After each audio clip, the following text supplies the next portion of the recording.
La divine volonté étend son ciel et crée son soleil. En bref, ma divine volonté perpétue son art divin de la même manière qu'elle a été créée. A commencé et continue dans la création. Ma fille, qu'il m'est doux de voir une âme qui se laisse façonner par ma divine volonté. C'est le triomphe des deux. Page. Ma volonté investit l'intelligence de la créature et elle se laisse investir en elle. Bref, une compréhension se crée après. Des deux côtés, ma volonté triomphe alors de toute pensée de la créature. Et la créature acquiert et porte triomphalement dans son esprit tant de pensées divines.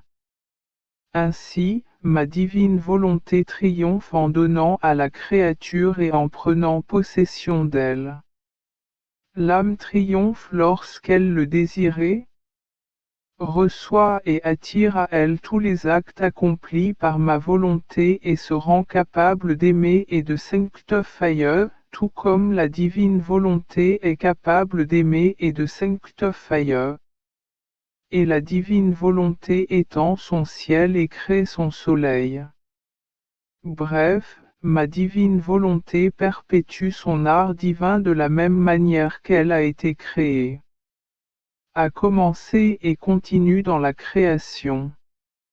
Ma fille, qu'il m'est doux de voir une âme qui se laisse façonner par ma divine volonté. C'est le triomphe des deux. Page. Ma volonté investit l'intelligence de la créature et elle se laisse investir en elle. Bref, une compréhension se crée après. Des deux côtés, ma volonté triomphe alors de toute pensée de la créature.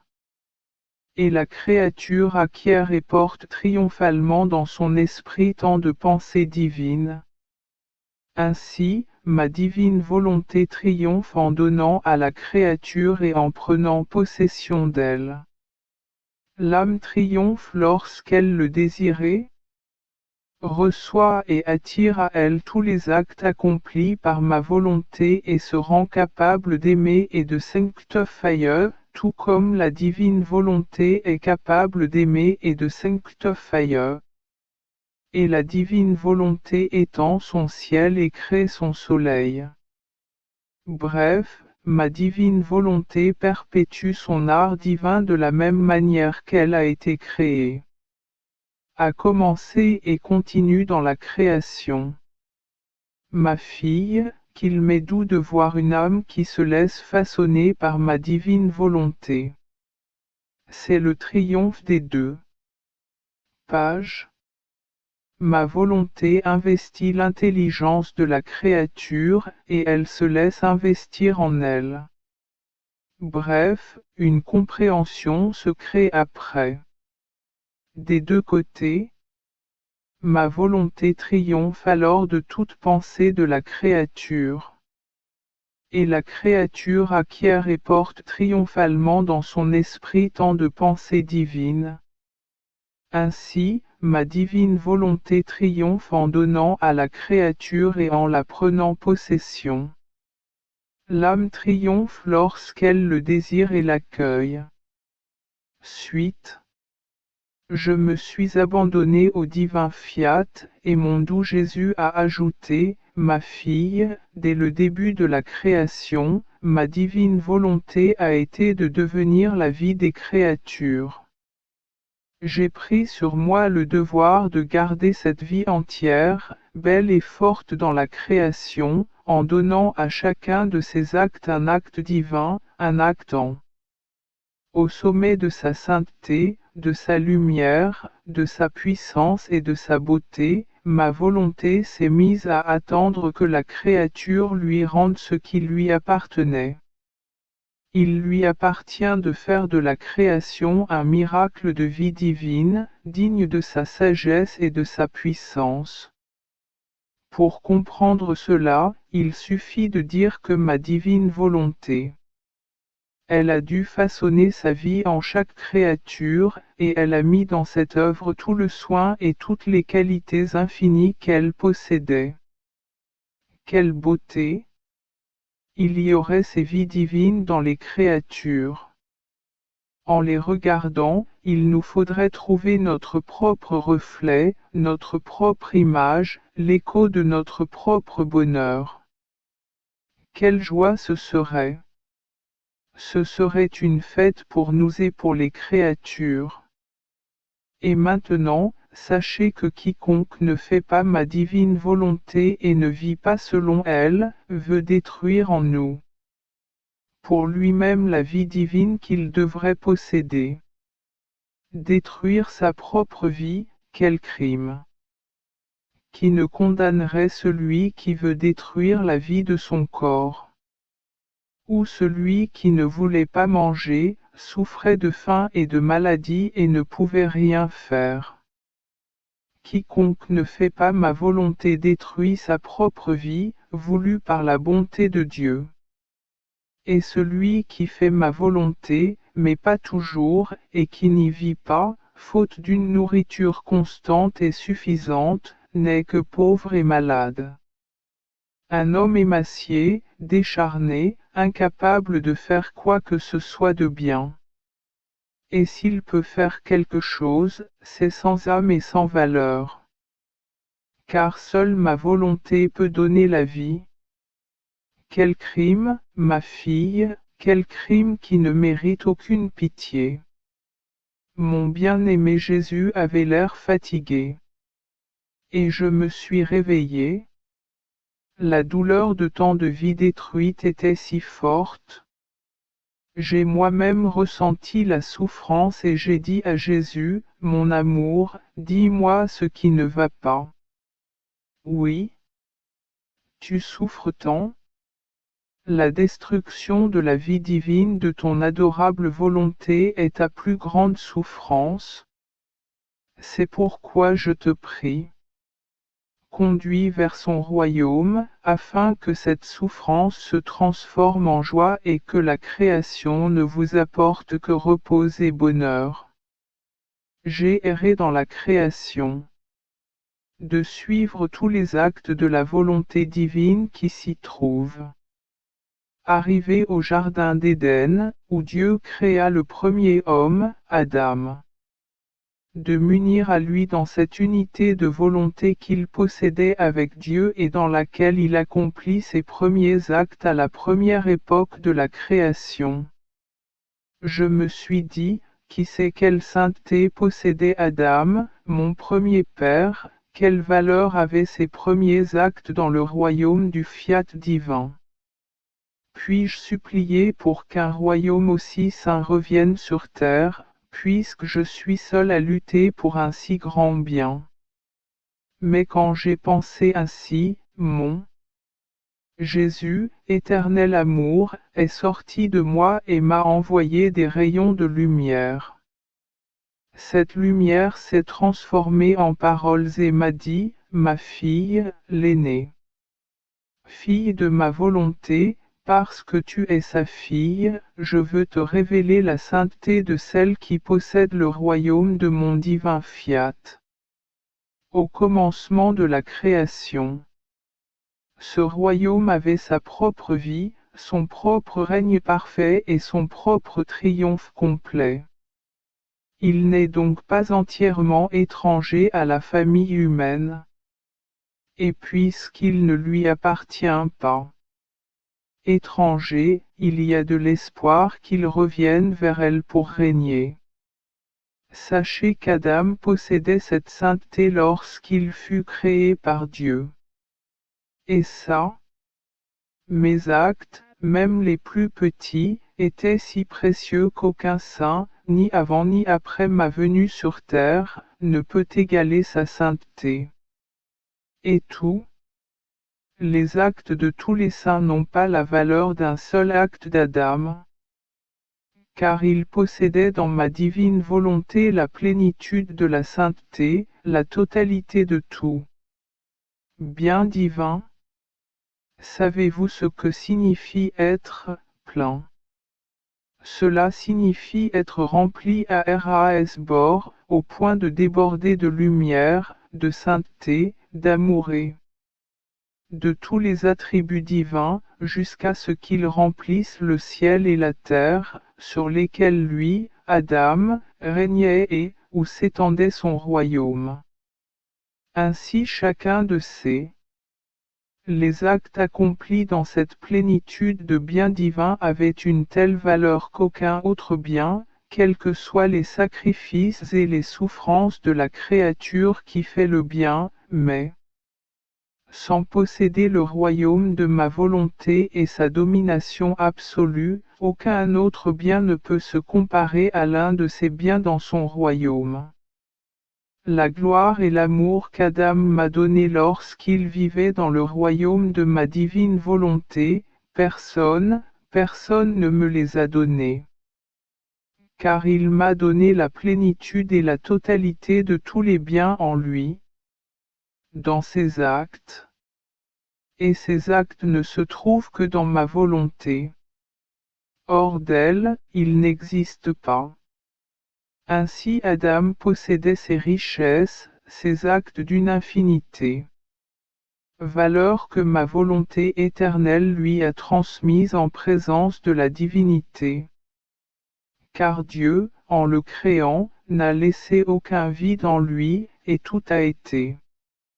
Seule plénitude divine, dans la mesure où la créature peut la contenir.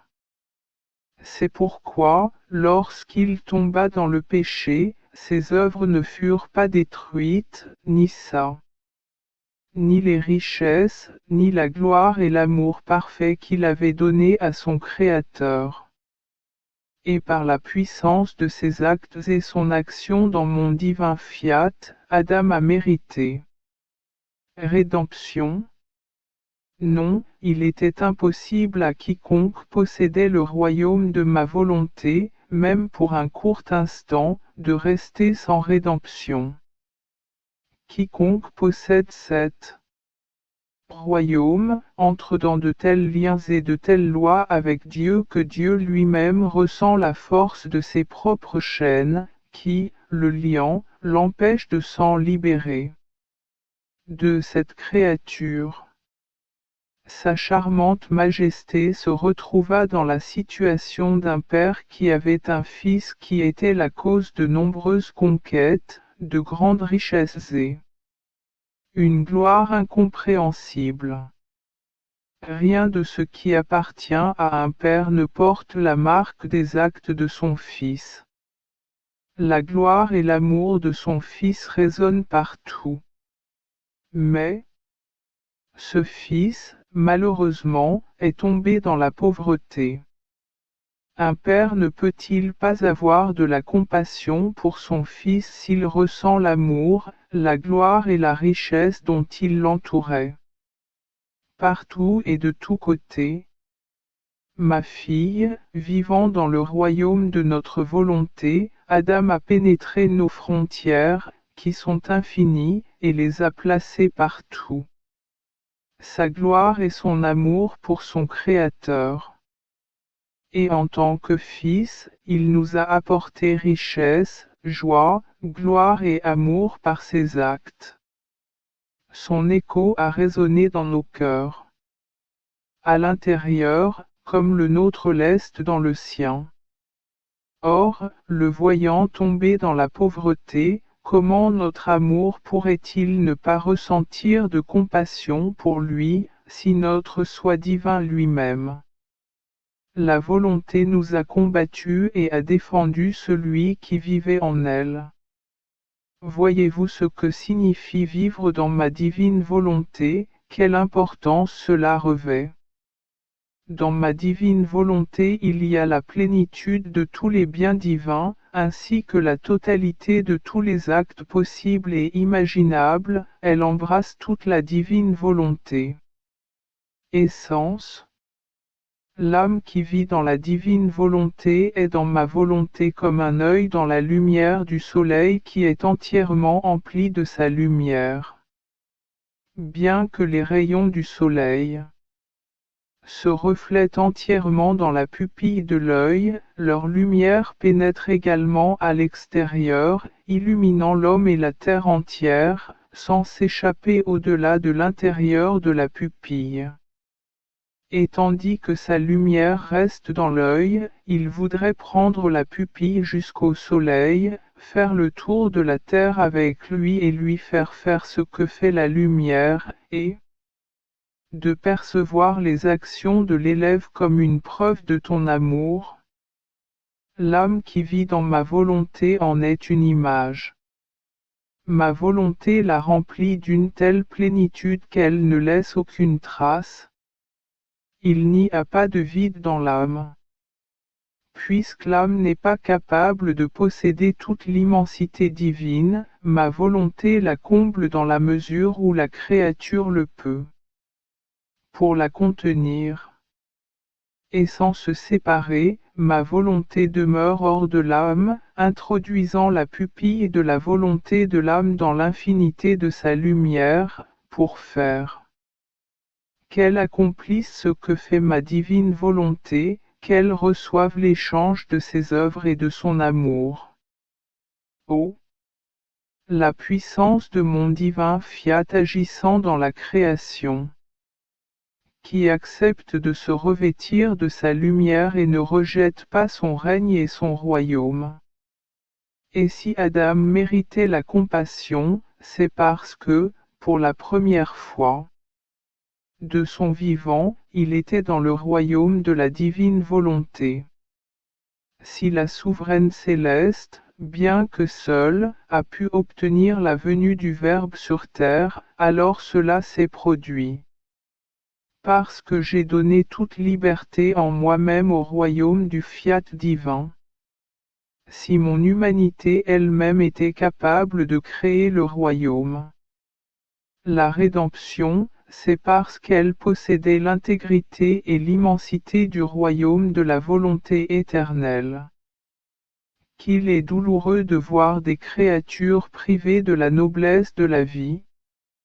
Ma divine volonté. Mon pauvre esprit continue de suivre les actes de Jésus accomplis par amour pour nous. Revenant à sa conception, j'ai offert tout. Mes actions, dans la divine volonté, de tout mon être, en l'honneur de sa conception. À cet instant, une lumière jaillit de moi, me permettant d'aller me placer dans le sein maternel. Reine immaculée, dans l'acte de sa conception. Mon éternel amour, Jésus, me dit alors, ma fille, ma divine volonté est multiple dans ses actions, mais elle n'en perd rien. L'unité qu'elle possède et son action constante maintiennent l'unité de ses actions comme si elles ne formaient qu'une seule. Tandis qu'ils sont innombrables.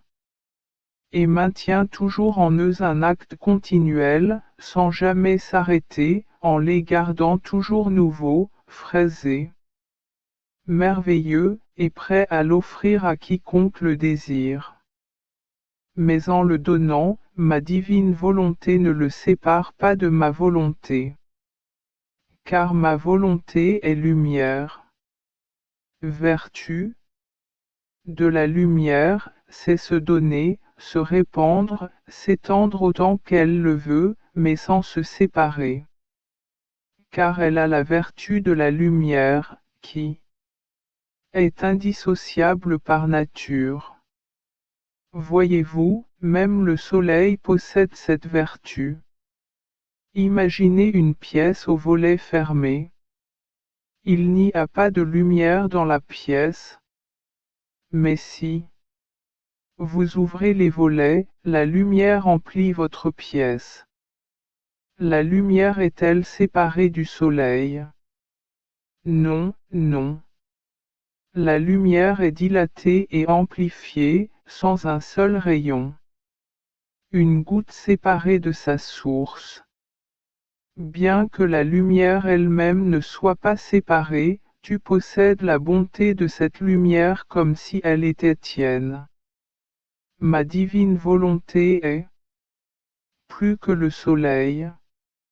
Je me donne à tous, mais je ne gaspille pas une once de mes actions.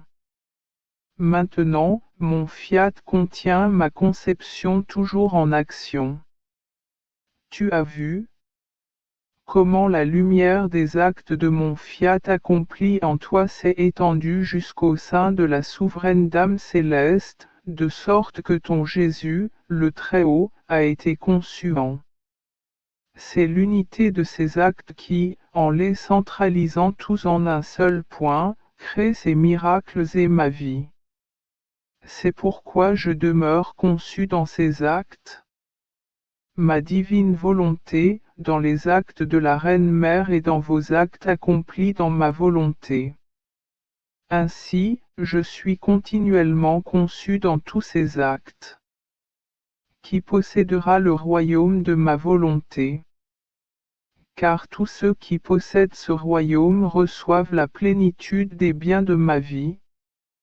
Eux seuls, par leurs actes réalisés dans ma volonté, ils participent à ma conception et au développement de toute ma vie.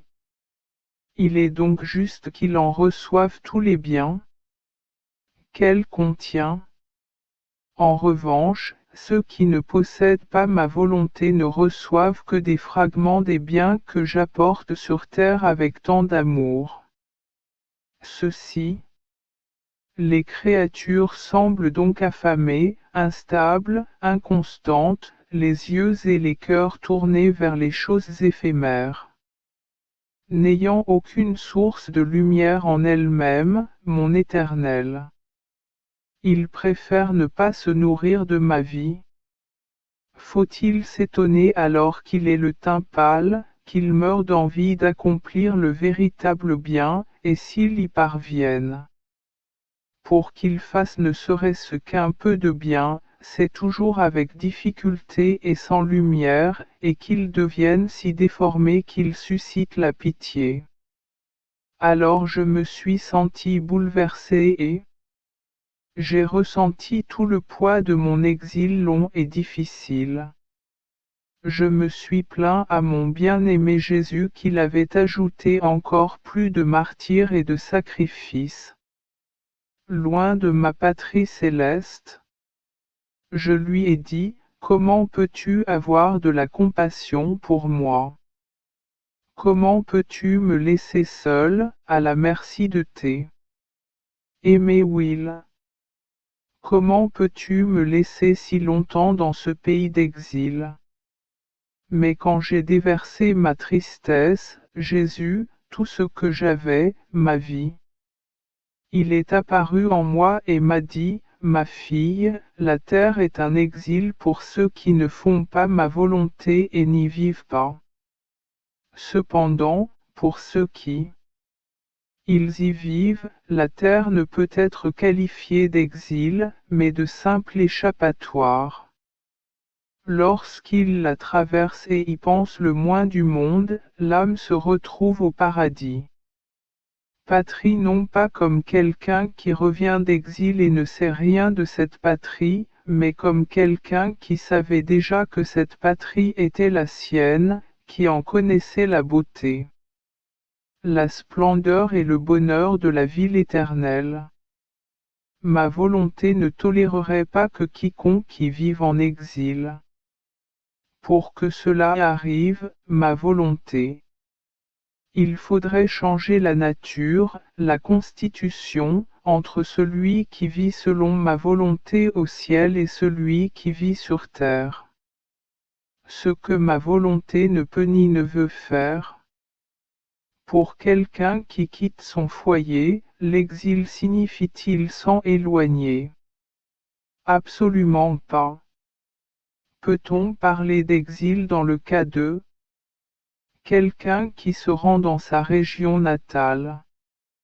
L'exil, ma fille, signifie un cercle d'espace dont on ne peut s'échapper, la privation de biens matériels, travail forcé sans possibilité de licenciement.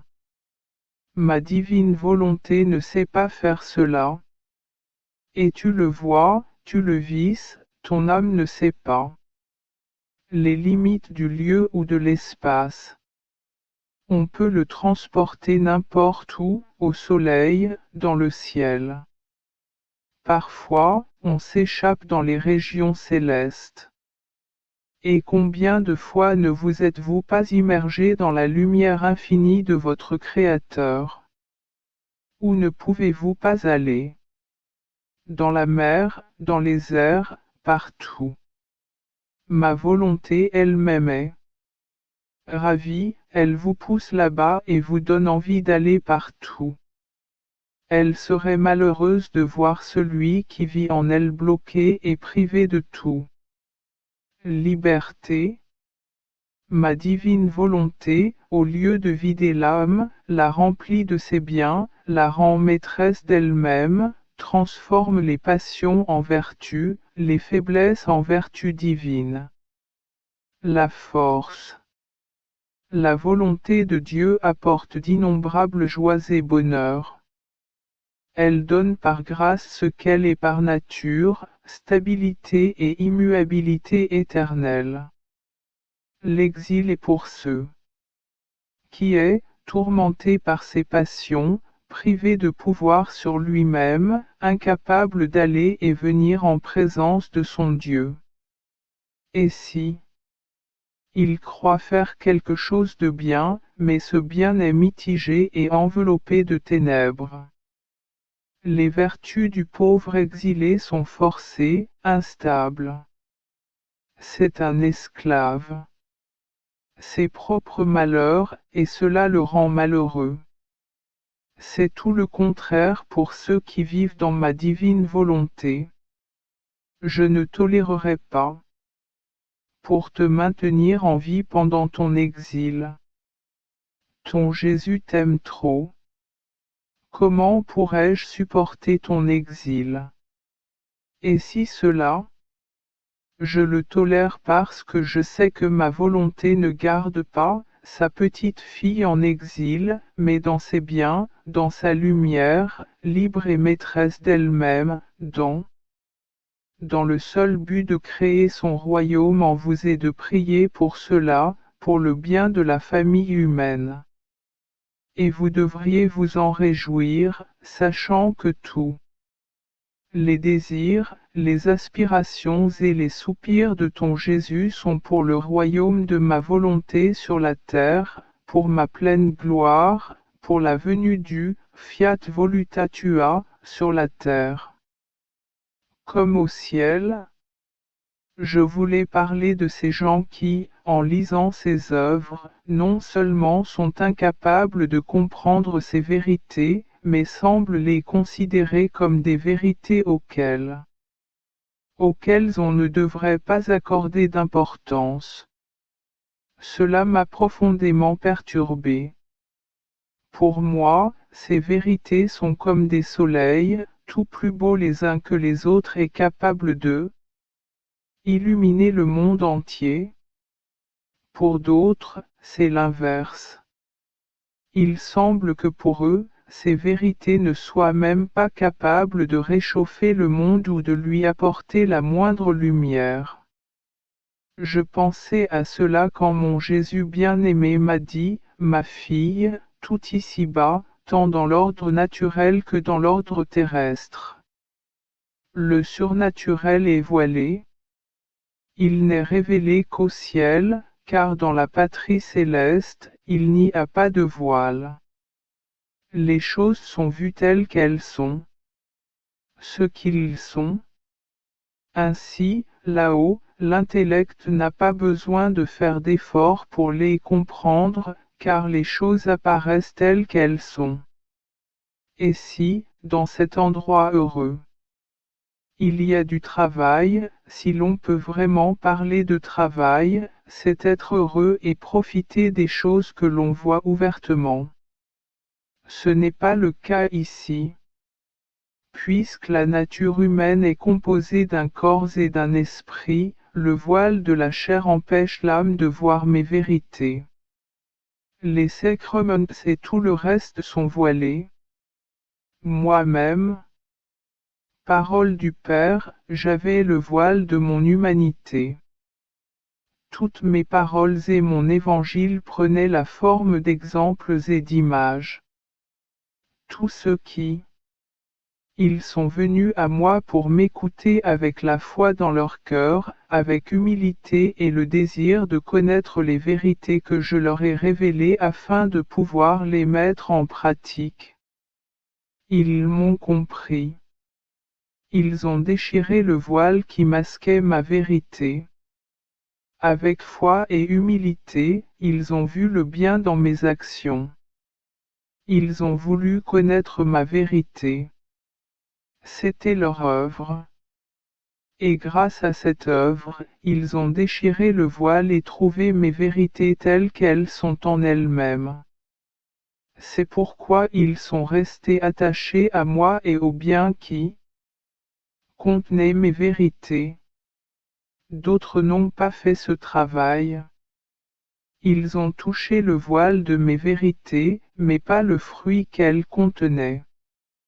Ils ont donc été privés, et ils n'ont rien compris. Alors ils se sont détournés de moi et m'ont abandonné. Voilà les vérités que j'ai manifestées avec tant d'amour concernant mon divin.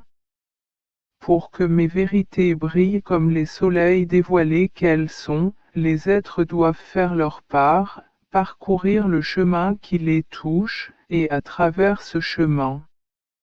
C'est la foi. Ils doivent désirer mes vérités, vouloir les connaître, prier et humblement examiner leur esprit afin de pouvoir s'ouvrir à la bonté de la vie. Mes vérités pourraient les pénétrer. Ce faisant, ils arracheront le voile et découvriront des vérités plus éclatantes que le soleil. Sinon, ils resteront aveuglés, et je répéterai. Les paroles de l'Évangile, vous avez des yeux, mais vous ne voyez pas, des oreilles, mais vous n'entendez pas, une langue, mais vous êtes muets. Même dans l'ordre naturel, tout est couvert.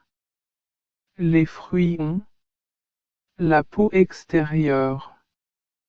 Qui aime manger des fruits?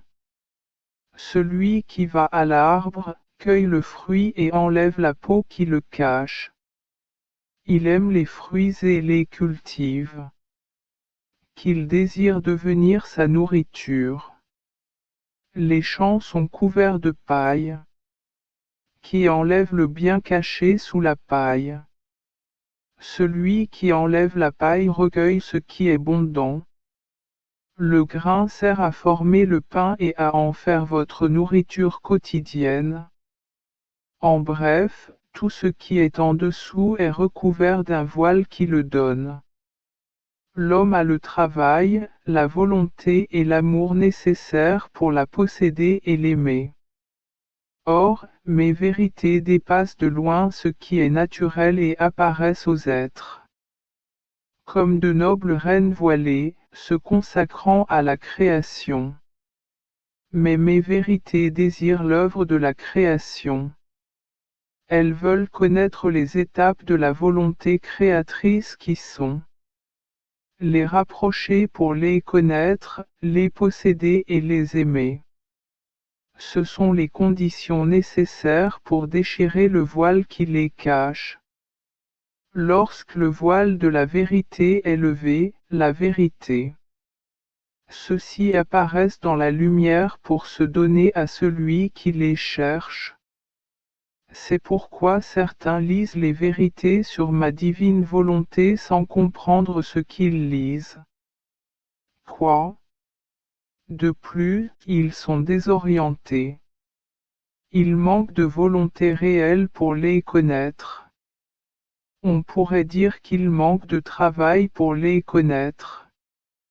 Sans travail, il n'y a pas d'eux. Ils ne peuvent rien accomplir. Pourtant, ils ne méritent pas une telle bonté.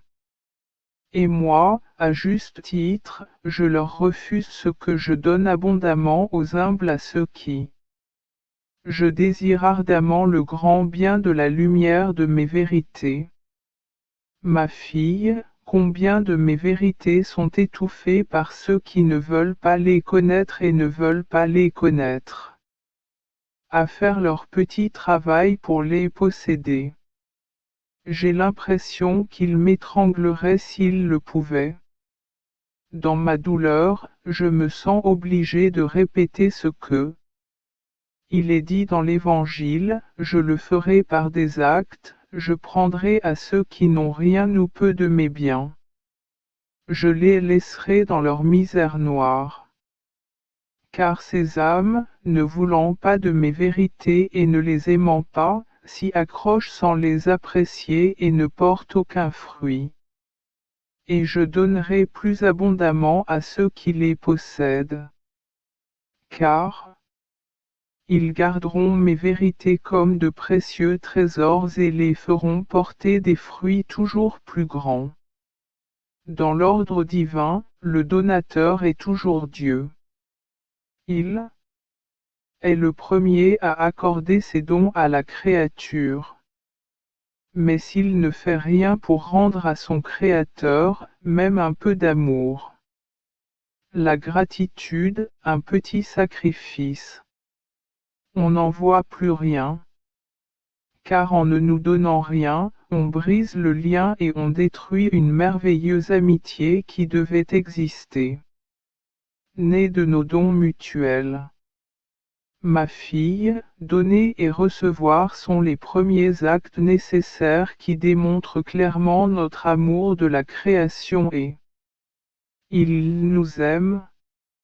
Mais cela ne suffit pas. Il doit être capable de recevoir, de transformer le bien reçu en nature, de le consommer et de le mâcher pleinement, afin que, pour transformer le dos en sang pour l'âme. Et c'est précisément la raison de nos dons, voir notre dos transformé en nature. Car nos dons ne sont plus en danger et nous permet de faire plus. Et la créature, ayant transformé notre dos en nature, le met en lieu sûr, reste sienne. Propriétaire et, ressentez la bonté en vous-même, source de ce dos reçu transformé en nature. Et parce que nos dons apportent paix, bonheur, grâce à sa force invincible et à l'air céleste, elle ressentira en elle la nature de la paix, du bonheur et de la puissance divine qui formeront en elle l'air du ciel. Je me tais aussi, bien que je t'ai fait le grand dos de ma parole. Car j'attends que tu avales bien et que tu acceptes ma parole, pour voir si ce que je dis te semble logique. Je disais que c'était devenu naturel chez toi. Quand je vois ça, je ressens une envie irrésistible de te parler à nouveau. Car chaque cadeau que je te fais, cela exige un autre. Mes dons ne peuvent exister seuls. Je suis toujours prêt à donner, à parler et à agir avec celui qui transforme mes dons en bien. Alors je pensais à la divine volonté et à la difficulté que me semblait l'avènement de son royaume. Mon bien-aimé Jésus répondit, ma fille, comme la levure. Ils ont le pouvoir de faire lever le pain, tout comme ma volonté est le levain des actions de la création. En invoquant ma divine volonté pour leurs actions, ils reçoivent le levain et créent le pain du royaume de ma volonté. La levure seule ne suffit pas à faire du bon pain. Il faut beaucoup de farine et quelqu'un pour mélanger la levure à la farine. L'eau est. Il faut les combiner et laisser la farine se mélanger à la levure pour obtenir leurs propriétés. Ensuite, il faut du feu pour les transformer en un pain qui se mange et se digère. Façonner le pain ne demande-t-il pas plus de temps et d'efforts que le manger?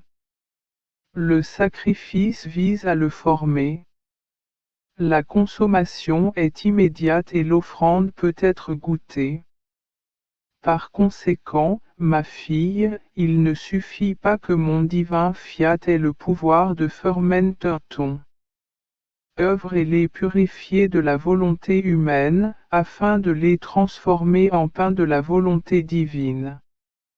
Cela est nécessaire à la continuation des œuvres et des sacrifices, et à une très grande longtemps, afin que ma volonté fasse croître tous ces actes et forme beaucoup de pain et le garde en réserve pour les enfants de son royaume. Une fois tout en place, il est temps d'organiser les événements. C'est plus facile et immédiat, car nous avons le pouvoir de concrétiser les choses. Les événements se sont produits selon nos désirs. N'ai-je pas fait cela pour la rédemption? Mes 30 longues années de vie cachée étaient comme le levain d'où ont germé toutes mes actions, le grand bien de la rédemption, la courte partie de ma vie publique et ma passion. Ceci est mon pain, qui la volonté de Dieu l'a façonné et l'a fait grandir dans mes actions, afin que par la fraction du pain chacun puisse recevoir le pain des rachetés et acquérir la force nécessaire pour atteindre un endroit sûr. N'y pense donc plus. Pense plutôt à accomplir ton devoir et ne le laisse pas t'échapper. Tout acte qui ne contient pas le levain de ma divine volonté, qui peut faire grandir ton être. Je m'occuperai de tout le reste. Alors, je pensais, mais qu'est-ce que mon Jésus a gagné à ce que je sois dans cet état triste et pourquoi veut-il que je tombe dans mes souffrances habituelles à cause de cela? Tous les problèmes que je cause aux autres, comment pourrais-je appeler mon martyr? Oh, comme il est difficile de traiter avec les créatures, de ressentir. J'en ai absolument besoin. Ça m'humilie d'être anéanti dans mon propre néant.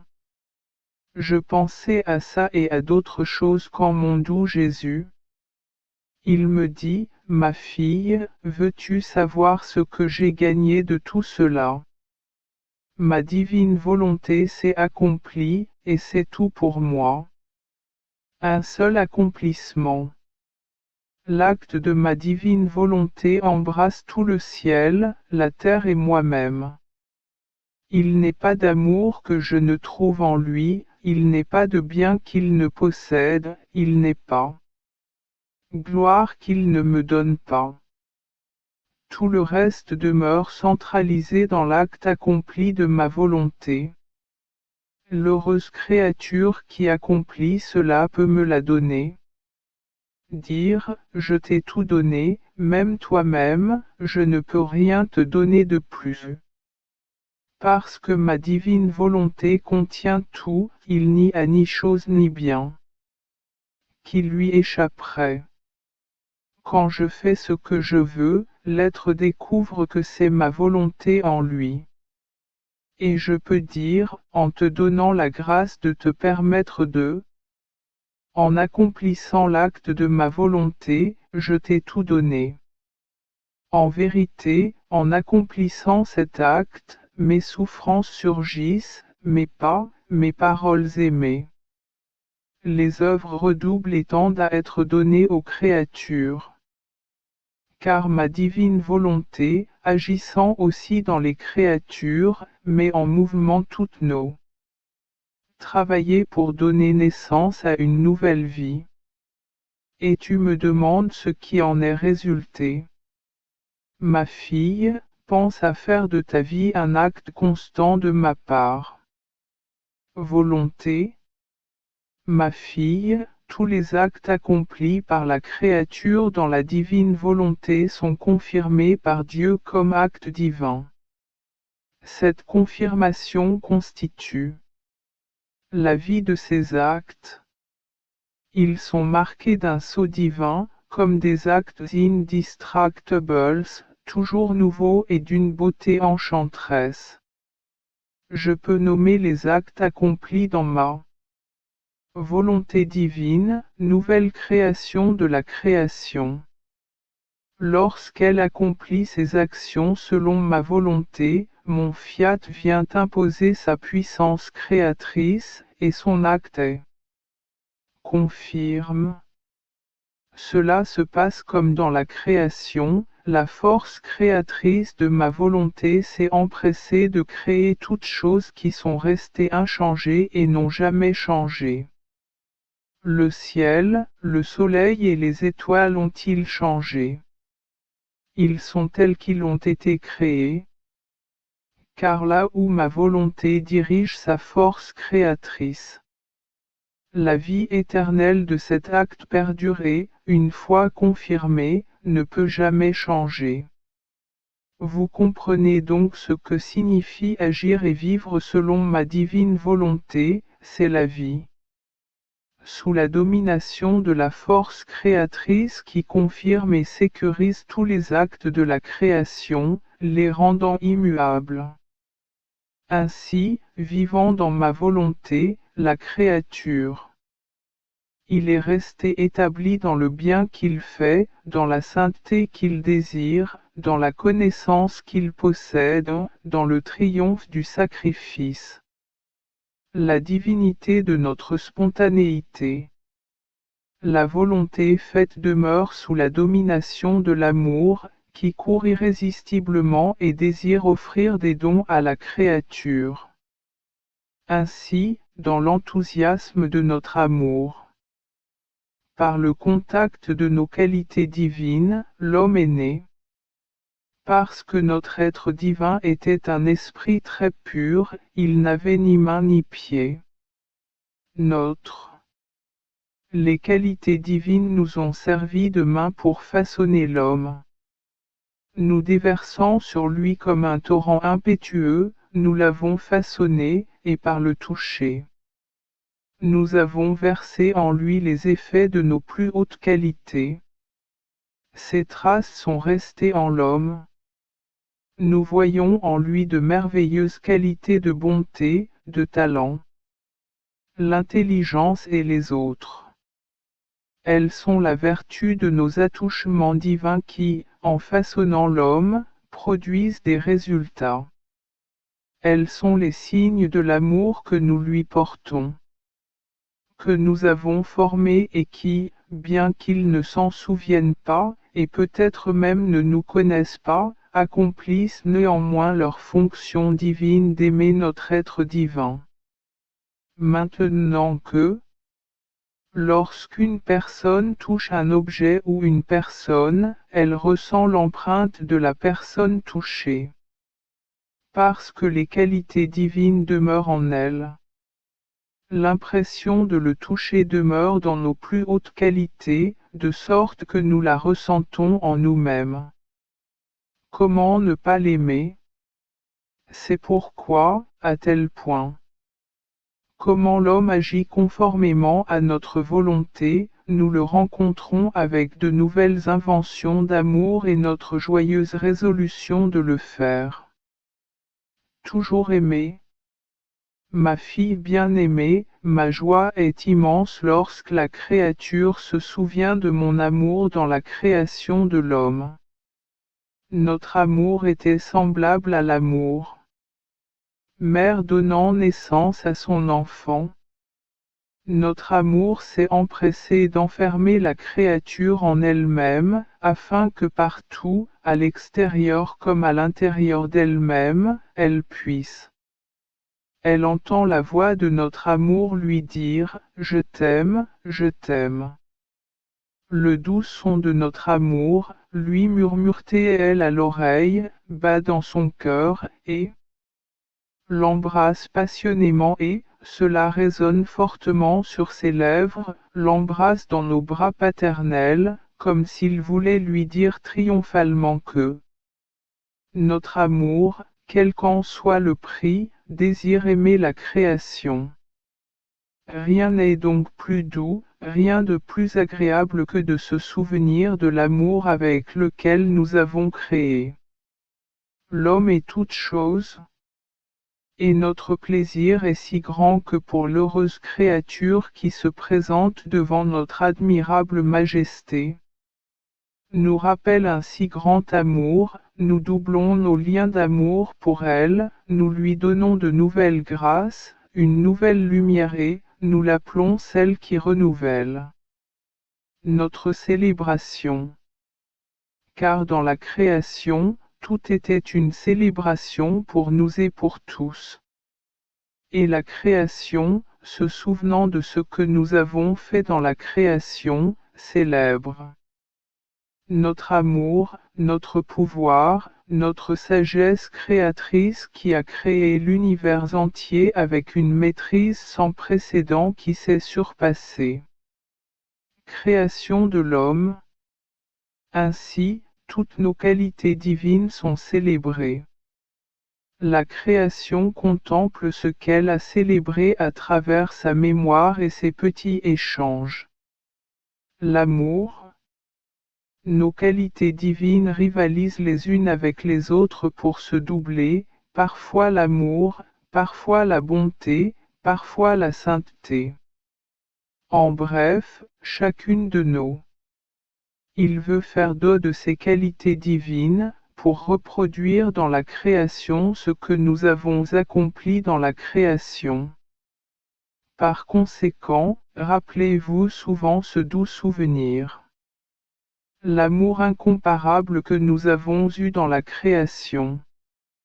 Cette création qui est née de nous, une de nos images, un de nos enfants qui a porté au monde et pour lequel nous avons témoigné tant d'amour. En réveillant ce souvenir, nous l'aimons encore plus.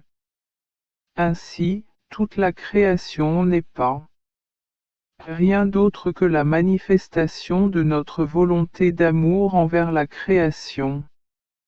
Et dans ce témoignage d'amour, il répète « Fiat, Fiat » pour orner toute la création.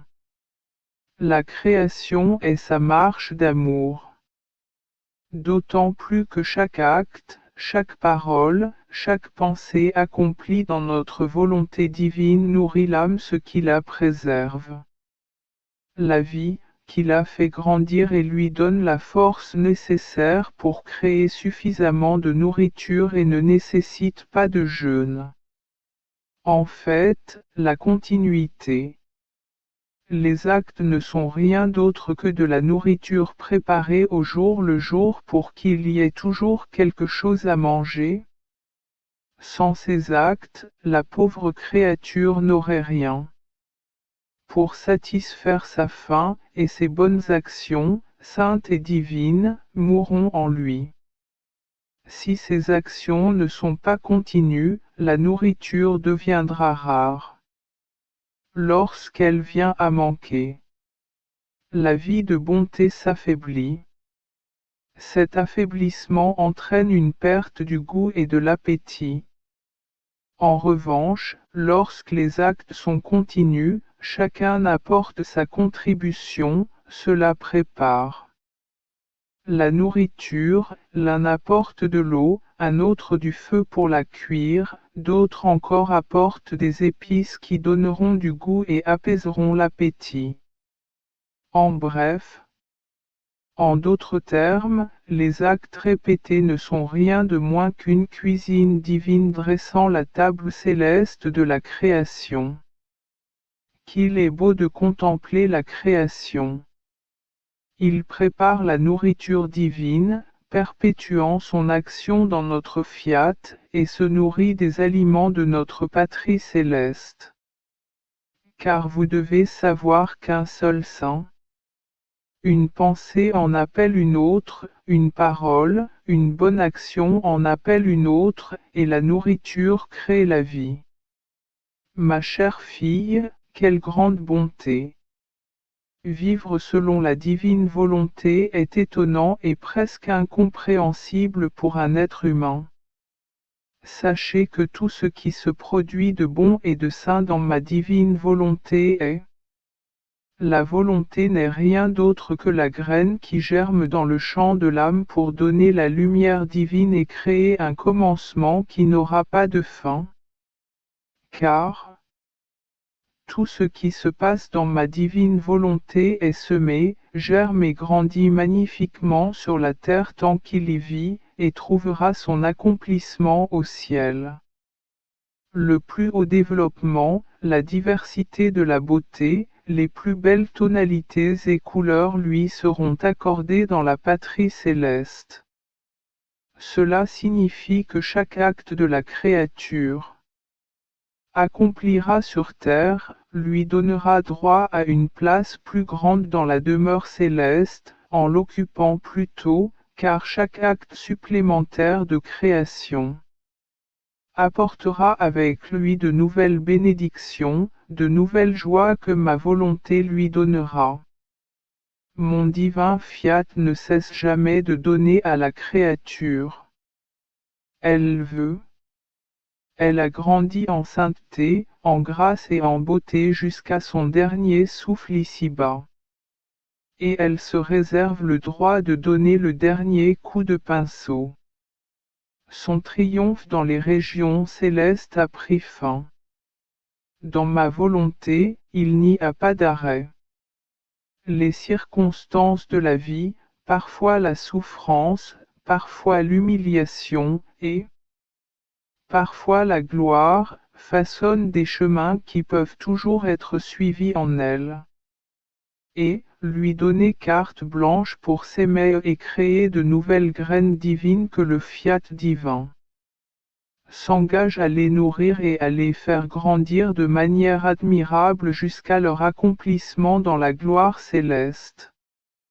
Ma petite fille de ma volonté, il est certain que tout ce qui se passe entre le Créateur et la créature, les actes qu'elle accomplit et ce qu'elle reçoit de Dieu sert à maintenir la correspondance, une meilleure connaissance et un amour mutuel, et maintenir l'interaction entre eux afin d'arriver à ce que Dieu veut de la création et à ce qu'elle veut de Dieu.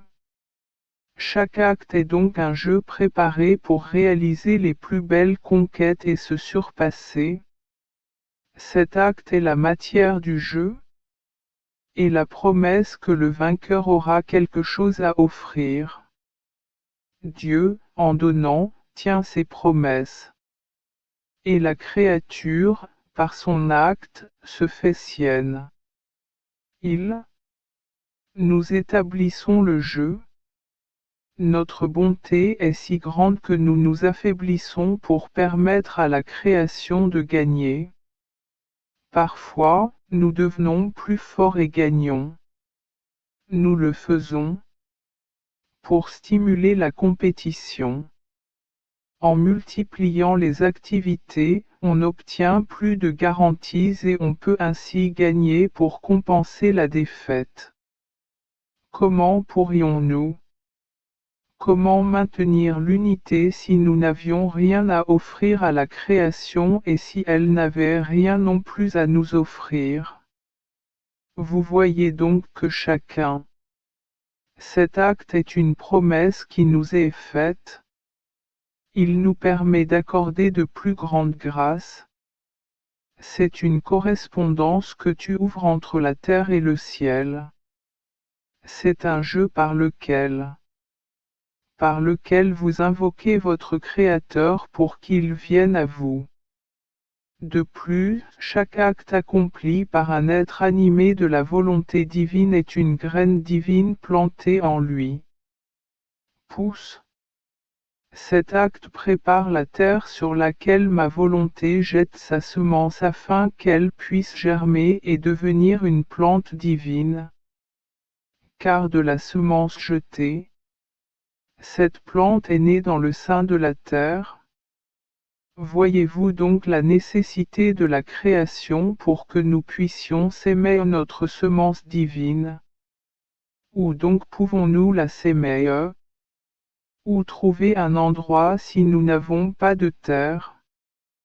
Ce sont donc des actes qui façonnant la terre où nos graines divines peuvent germer dans la création. Aimer signifie être lié par des liens d'amitié, de parenté ou d'origine, selon l'intensité plus ou moins grande de l'amour.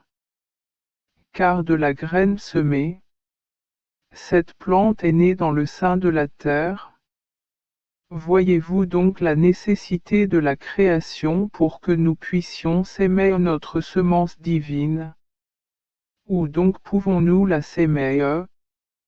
Où trouver un endroit si nous n'avons pas de terre? Ce sont donc des actes qui façonnant la terre où nos graines divines peuvent germer dans la création. Aimer signifie être lié par des liens d'amitié, de parenté ou d'origine, selon l'intensité plus ou moins grande de l'amour. Car de la graine semée, cette plante est née dans le sein de la terre. Voyez-vous donc la nécessité de la création pour que nous puissions s'aimer notre semence divine? Où donc pouvons-nous la s'aimer? Où trouver un endroit si nous n'avons pas de terre? Ce sont donc des actes qui façonnant la terre où nos graines divines peuvent germer dans la création. Aimer signifie être lié par des liens d'amitié, de parenté ou d'origine, selon l'intensité plus ou moins grande de l'amour. Ce serait très étrange si je cachais ce qui me tient le plus à cœur. Plus quelqu'un aime quelque chose, plus il a envie de le partager avec les autres. Plus un mode de vie m'apporte de satisfaction et de gloire, plus je souhaite le faire connaître aux autres. Le véritable amour ne consiste pas à cacher ce qui peut arriver, pour rendre les autres heureux et enrichis. Si vous saviez combien j'attendais avec impatience le jour où mon enfant né de ma volonté verrait le jour. Quel cortège de grâce j'ai préparé pour atteindre le but. Vous seriez étonné, plus reconnaissant et plus attentif. Ah! Vous ne savez pas ce que signifie vivre selon ma volonté. Cela signifie que la joie pure que l'on peut attendre de la création de l'homme m'arrive. Cela signifie la disparition de toute amertume qui, l'homme traître m'a donné presque depuis l'aube de la création. Cela implique un échange constant entre la volonté de l'homme et celle de Dieu, tandis que l'âme, craignant, elle vit selon ma volonté, et la mienne la comble de joie, d'amour et de bien infini. Oh! Que je suis heureux de pouvoir tout donner à cette âme. Ce que je désire. Il n'y a plus de division entre elle et moi, mais une unité durable en action, en pensée et en amour. Car ma volonté fait le nécessaire.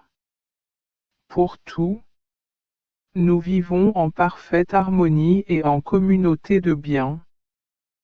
Tel était le but de la création de l'homme, vivre comme son propre enfant et pouvoir de partager avec nous tous nos biens, afin qu'il soit pleinement heureux et que nous partagions son bonheur.